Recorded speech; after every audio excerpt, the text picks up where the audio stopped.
자, 지금 AI 골드러시 시대죠? 다들 엔비디아 하면서 GPU 이야기만 하잖아요. 근데 그 화려한 무대 뒤에서 AI 혁명의 진짜 혈관, 그러니까 이 모든 데이터를 실어 나르는 초고속도로를 까는 회사가 있습니다. 아마 이름은 좀 생소할 수도 있어요. 바로 아스테라 랩스. 오늘은 이 숨은 거인에 대해 제대로 파헤쳐 보겠습니다. AI 산업이 너무 빨라지면 오히려 문제가 될 수 있다는 생각 해보셨나요? 지금 엔비디아 같은 회사들이 내놓는 GPU들 정말 어마어마하잖아요. 세상을 바꾸고 있죠. 그런데요, 바로 그 엄청난 속도가 예상치 못한 문제를 낳고 있습니다. 이게 무슨 말이냐면요. 말 그대로 거대한 교통체증이 생긴다는 겁니다. 수천 개의 강력한 GPU들이 서로 막 데이터를 주고받으려고 하는데 길이 너무 좁아서 꽉 막혀버리는 거죠. 차는 슈퍼카인데 도로는 비포장 도로인 셈이에요. 결국 이 비싼 AI 시스템 전체가 제 속도를 못 내고 멈춰서게 되는 겁니다. 네, 이걸 전문 용어로 연결성 병목 현상이라고 부릅니다. 그러니까 컴퓨터 두뇌, 즉 칩의 발전 속도는 엄청나게 빠른데 그 두뇌들을 연결하는 신경망, 즉 데이터가 오가는 길이 그 속도를 못 따라가는 거예요. 칩과 칩 사이, 서버와 서버 사이, 이 모든 연결에서 문제가 생기는 거죠. 자, 바로 이 지점에서 아스테라 랩스가 딱 등장합니다. 이 회사는 AI 골드러시에서 직접 금을 캐는 회사가 아니에요. 대신 금을 캐는 모든 사람들에게 꼭 필요한 곡괭이와 삽, 그리고 이 경우에는 초고속도로를 파는 회사인 거죠. 누가 GPU 전쟁에서 이기든 아스테라 랩스는 모두에게 물건을 팝니다. 그래서 이 회사의 전략을 한마디로 AI 업계의 스위스라고 부를 수 있는 겁니다. 어느 한쪽 편을 드는 게 아니에요. 엔비디아, 아마존, 구글, 이 거대 기업들 모두가 아스테라 랩스의 기술 없이는 시스템을 제대로 돌리기 힘드니까요. 모두에게 필수적인 그런 역할을 하는 거죠.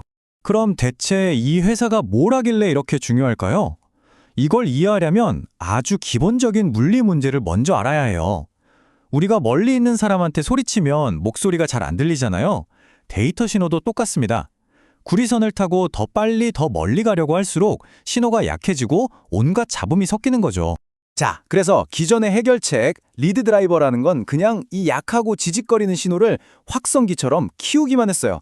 당연히 잡음까지 같이 커지겠죠. 그런데 아스테라의 리타이머는 완전히 다릅니다. 이건 똑똑한 해결책이에요.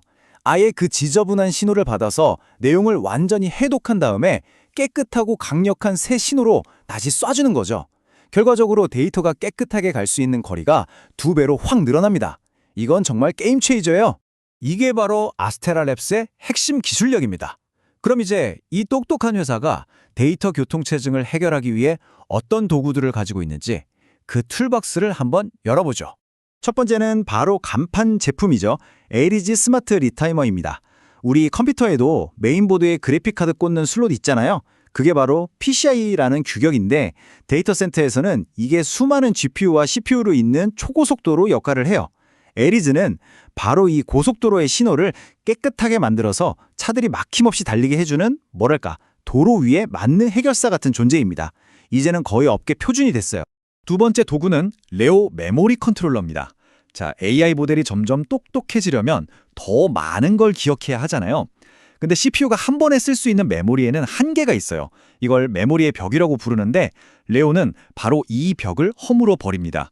덕분에 AI 시스템이 훨씬 더 큰 메모리 창고를 마음껏 쓸 수 있게 되죠.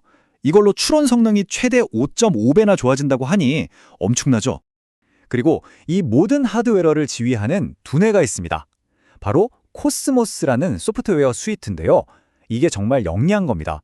단순히 하드웨어를 관리하는 걸 넘어서 데이터 센터 전체를 속속들이 들여다보고 문제가 생기기 전에 예측까지 해줘요.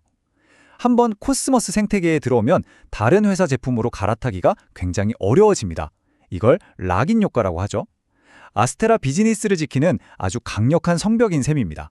자, 이렇게 AI 골드러시의 필수 정비를 독점적으로 공급하다시피 하니까 실적이 어떨까요? 숫자를 보면 정말 입이 떡 벌어집니다.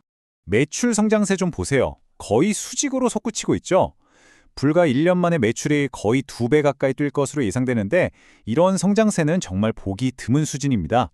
AI 붐의 최대 수혜주 중 하나라고 할 수 있겠죠? 근데 더 놀라운 건 그냥 매출만 높은 게 아니라는 겁니다. 수익성이 어마어마해요. 매출 총이익률이 무려 76%가 넘습니다. 이게 왜 가능하냐면 아스테라가 하는 일은 아무나 할 수 있는 게 아니거든요. 거의 경쟁자가 없는 독보적인 기술을 가지고 있으니까 가격 결정권을 꽉 쥐고 있는 거죠.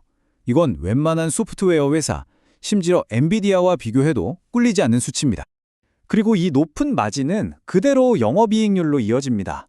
41.7%. 보통 이렇게 빠르게 성장하는 기술회사들은 돈을 엄청나게 쏟아부으면서 적자를 보는 경우가 많잖아요. 그런데 아스테라랩스는 이미 돈을 쓸어 담는 현금 창출 기계가 됐다는 뜻입니다. 정말 대단하죠. 자, 하지만 이렇게 장밋빛 이야기만 있는 건 아닙니다. 당연히 리스크로 있겠죠. 투자자들이 이 회사를 보면서 가장 우려하는 두 가지 큰 그림자가 있습니다. 첫 번째는 바로 고객 집중 리스크입니다. 쉽게 말해 너무 소수의 큰손 고객에게 의존하고 있다는 거죠. 여기 보시면 한 고객사, 바로 아마존에 대한 매출 의존도가 어마어마합니다. 만약 아마존이 다른 기술을 쓰기로 하거나 거래를 줄이면 회사 전체가 휘청거릴 수 있는 그런 위험을 안고 있는 거죠. 그리고 두 번째 리스크는 훨씬 더 근본적이고 어쩌면 회사의 존립을 위협할 수도 있는 문제입니다. 바로 기술 패러다임의 대전환인데요. 지금까지 데이터는 구리선이라는 길을 통해 다녔잖아요. 그런데 앞으로는 광섬유, 즉 빛의 길로 옮겨가고 있습니다. 만약 이 거대한 기술의 물결이 닥쳤을 때 제대로 대응하지 못하면 지금 아스테라의 핵심 기술들은 한순간에 구시대의 유물이 될 수도 있다는 겁니다. 물론 아스테라랩스도 바보는 아니죠. 이 위협에 대비하기 위해 아주 중요한 한 수를 뒀습니다. 바로 AIX 스케일이라는 독일의 광학기술 스타트업을 인수한 건데요. 이건 그냥 회사를 하나 산 게 아니라 다가오는 빛의 시대에 대비하기 위한 미래 티켓을 산 거야 마찬가지입니다. 구리선 기술과 광섬유 기술을 하나로 묶는 핵심 기술을 확보해서 미래의 광학고속도로에서도 자기들이 필수적인 역할을 하겠다는 큰 그림인 거죠. 결국 아스테라의 미래는 이 질문 하나로 요약됩니다. 구리길의 왕이 과연 빛의 길까지 지배하는 마스터가 될 수 있을까요? 지금의 전기 신호에서 미래의 광신호로 넘어가는 이 거대한 기술 전환의 파도를 성공적으로 탈 수 있느냐 없느냐, 여기에 이 회사의 운명이 걸려 있다고 해도 과언이 아니겠죠. 바로 이게 수십억, 아니 수백억 달러짜리 질문인 셈입니다.